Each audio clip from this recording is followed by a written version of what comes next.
Hello everyone, Juxtaposition here. Today's video will be entitled Garry Shandling, Social Engineer.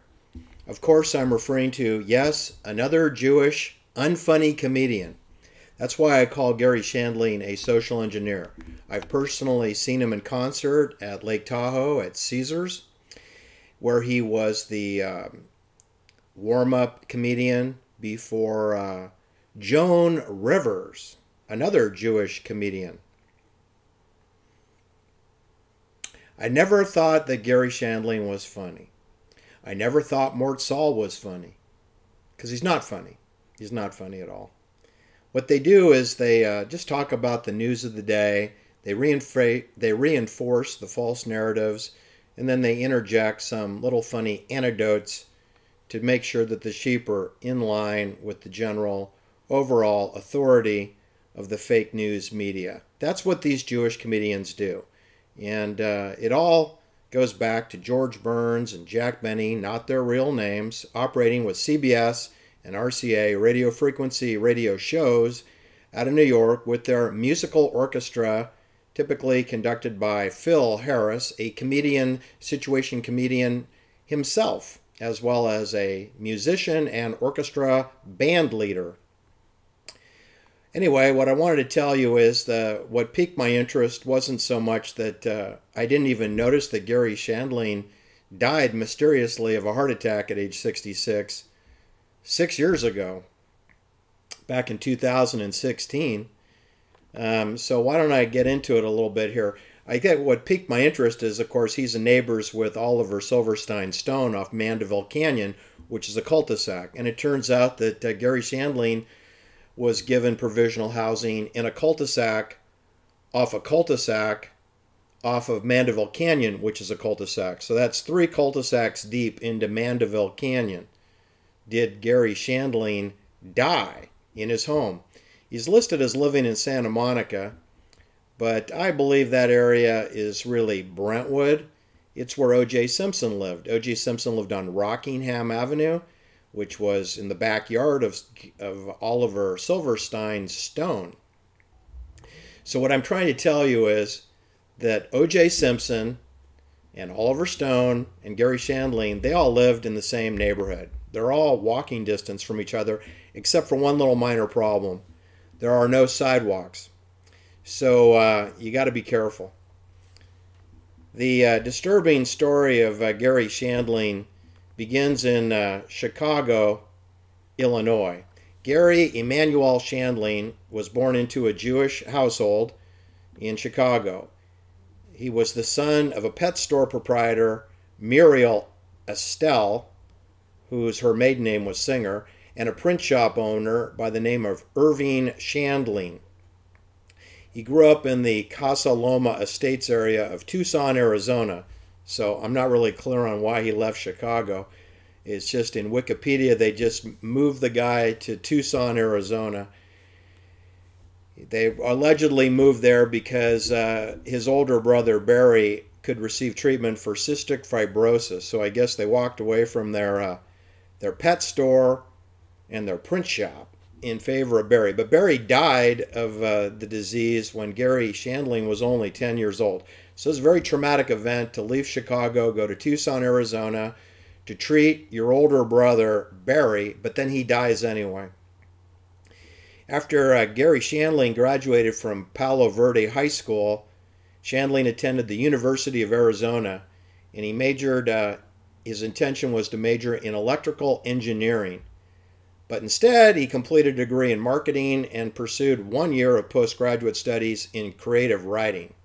Sounds like Garry didn't get a degree from University of Arizona. No, because he pulled out of his electrical engineering work, and he only did 1 year of postgraduate studies, not getting a degree. So he's a college dropout in much the way that Larry Ellison was, much of the way that Bill Gates was, in much the way that Mark Zuckerberg of FaceCrack is.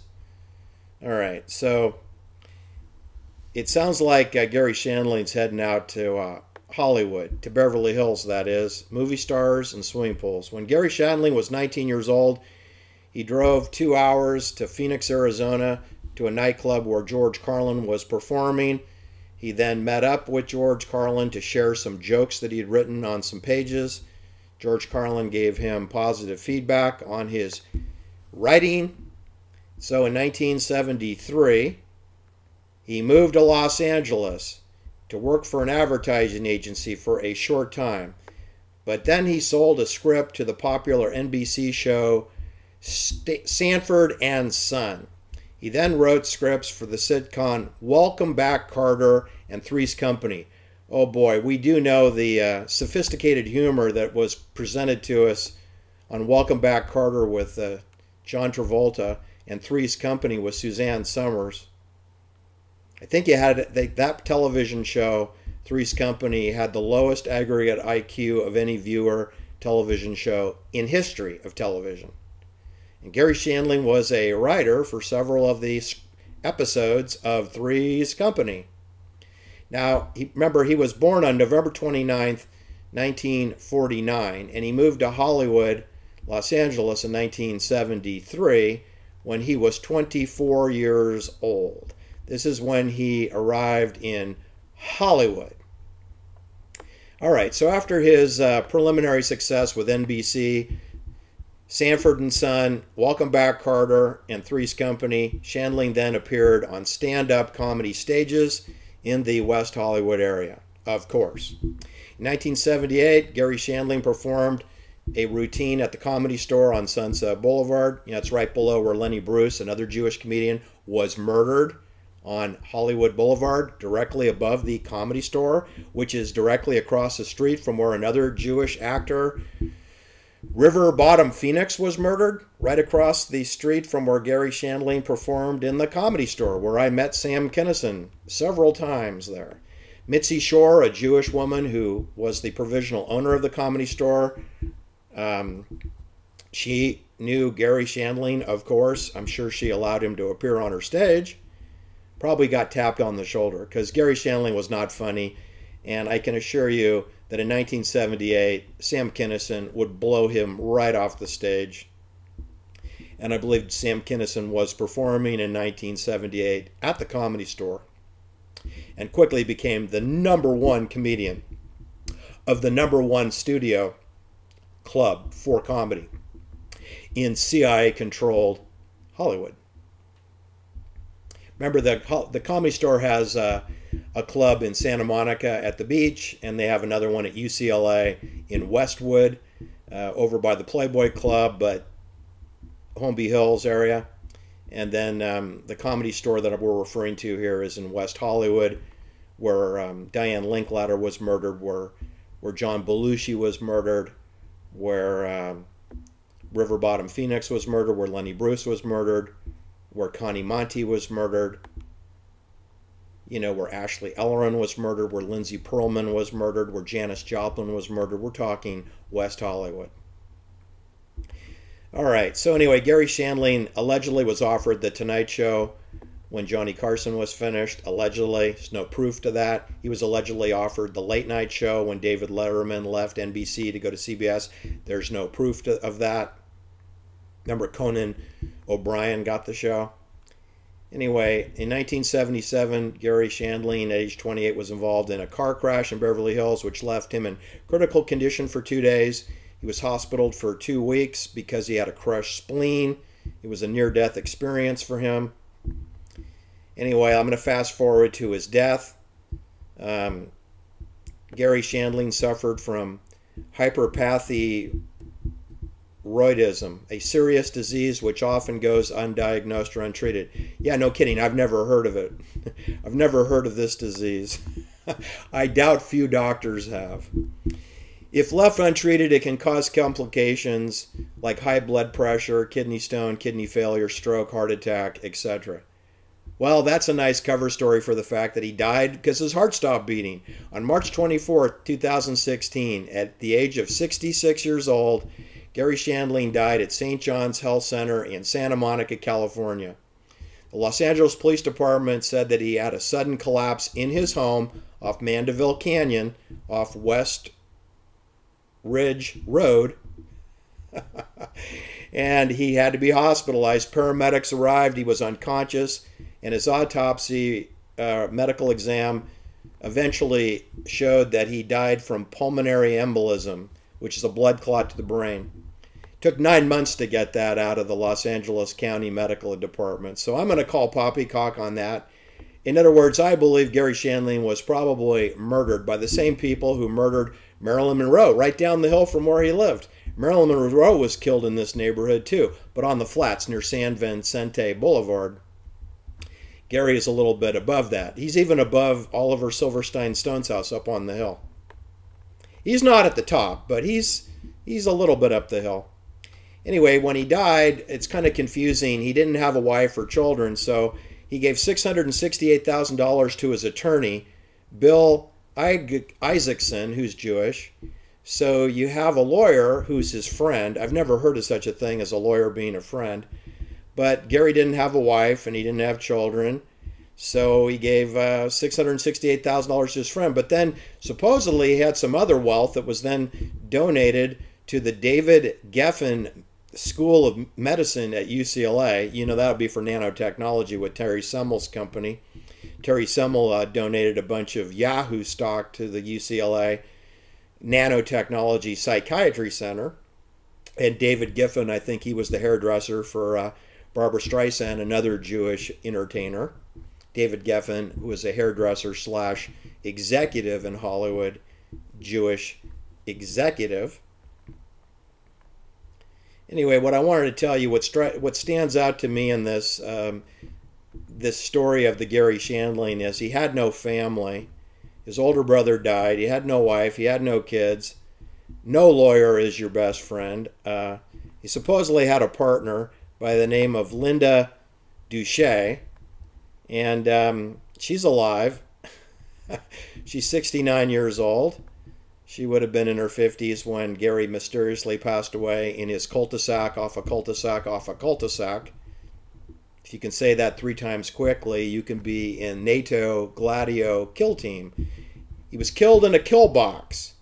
I mean, no matter how you slice it, Garry Shandling died of a brain clot, allegedly, that took 9 months to diagnose, in a kill box, where it's a military canyon called Mandeville Canyon.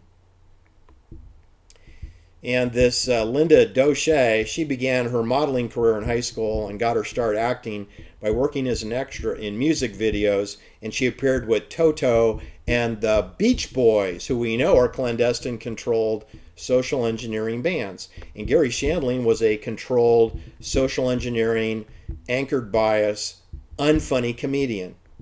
Garry Shandling did have his own television show where he portrayed a Jewish comedian named Larry Sanders, and the show, a fictional show of the Larry Sanders Show, did quite a few seasons. It's where Garry Shandling got to pretend to play himself while not taking responsibility for being a big-time star, since he did not host The Tonight Show or The Late Night Show. He did guest host The Tonight Show, I believe, and he also guest hosted The Joan Rivers Show, I believe.